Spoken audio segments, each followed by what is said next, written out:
You know that feeling when everyone's complaining about winter being depressing and you're secretly thriving? While your friends are planning expensive trips to escape the cold, you're genuinely excited about staying cozy at home with a hot drink and a good book. Here's the weird part. Winter lovers aren't calmer. Their brains are actually more active in specific ways. You're just wired differently. And by the end of this video, you'll know the exact trait that predicts winter preference and why it gives you a psychological advantage most people don't even realize exists. Because winter lovers aren't just tolerating the cold. We're experiencing something fundamentally different in our brains.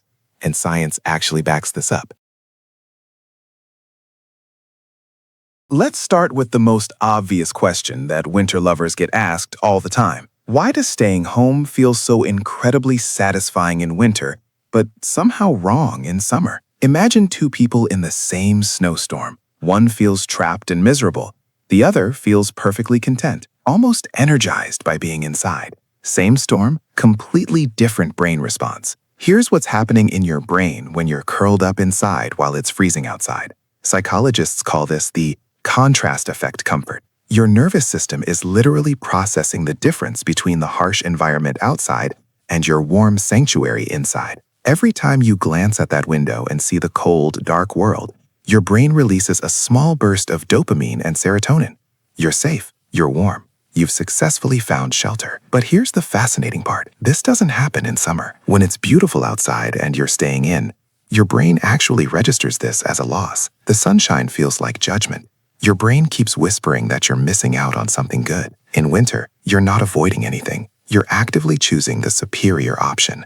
The psychological math just works differently. There's also something called refuge appeal in environmental psychology. Humans evolved to find enclosed, protected spaces more satisfying when there's a perceived threat outside. So when you're bundled up at home while it's freezing outside, you're not being lazy. You're satisfying a deep ancestral craving for safety and security. Your primitive brain is throwing you a dopamine party because you successfully found shelter and warmth. This connects to why winter lovers tend to outperform in long-term creative work. But that comes later. Winter activities naturally align with low stimulation, high comfort behaviors. Reading, watching movies, cooking warm food, existing under blankets. These are all activities that don't require you to be on.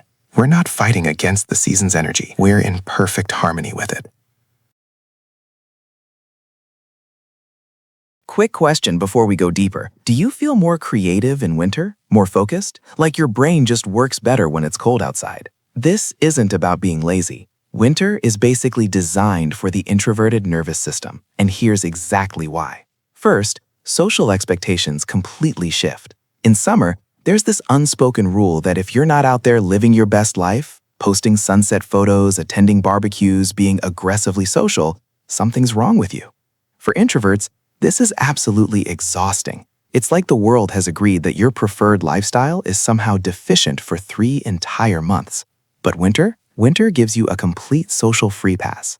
Sorry, I can't make it tonight, it's too cold, becomes perfectly acceptable. I'm staying in this weekend, stops being antisocial, and becomes sensible. Winter provides social cover for the lifestyle you wanted all along. Imagine your brain has a volume knob that controls how intensely you process everything around you.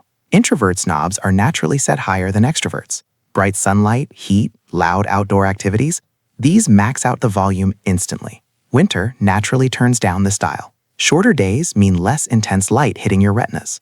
Cold weather means fewer people outside making noise. Everything becomes quieter, darker, more muted. This is why winter feels quieter in your head.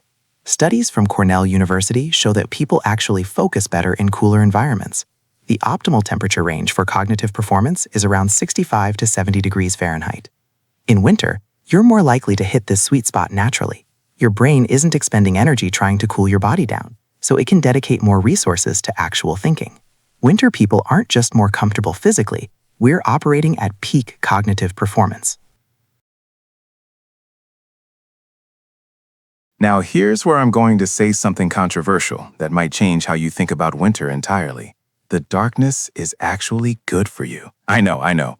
We're constantly told that winter darkness causes seasonal depression and makes everyone miserable. And yes, seasonal affective disorder is real and affects about 5% of people seriously. If this has ever happened to you, you know what I'm talking about. Early darkness creates what psychologists call natural boundaries. When the sun sets at 4:30 p.m., your day has a clear end point. There's no guilt about winding down early because your circadian rhythm is literally telling you it's evening time. Compare this to summer when it's still blazing light at 9 p.m. and you feel like you should be doing something productive, maximizing the endless day. Dr. Russell Foster from Oxford University studies circadian rhythms, and his research shows that artificial extension of daylight can actually disrupt our natural sleep cycles more than shortened daylight does. Winter darkness also creates temporal compression. Your perception of time changes. Days feel more contained, more manageable. You're not overwhelmed by the sprawling endlessness of summer days, where you feel pressure to make every moment count. Everything becomes cozier, more focused, more intentional. And let's be honest about the aesthetic component here. Winter darkness is objectively more interesting than summer brightness. You get dramatic skies, early stars, the warm glow of windows against dark streets. It's atmospheric, it's moody. It gives main character energy, but in a thoughtful, contemplative way, rather than a frantic, social media way. For people who genuinely love winter, darkness isn't an absence of light, it's its own presence. But here's maybe the deepest psychological reason why some people love winter. Winter gives us permission to rest. Think about this. Modern culture has completely rejected the concept of seasonality. We're supposed to maintain the same energy, productivity, and social output all year round. Same work schedule, same social expectations, same pressure to be constantly growing and achieving. But that's not how humans evolved to live. For thousands of years, winter was naturally a time of conservation.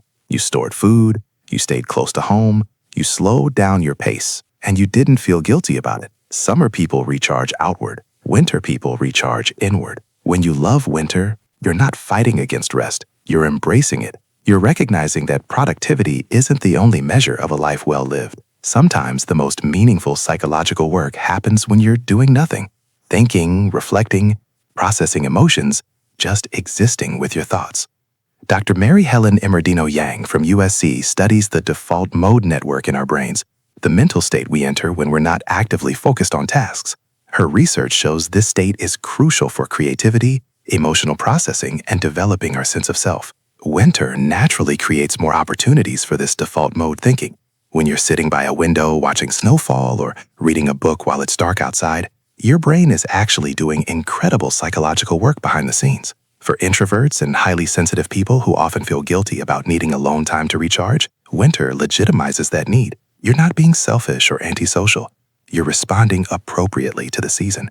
Winter also allows for what psychologists call productive boredom. When you're not overstimulated by constant summer activities and social obligations, your mind can wander into creative territories it normally doesn't have time to explore.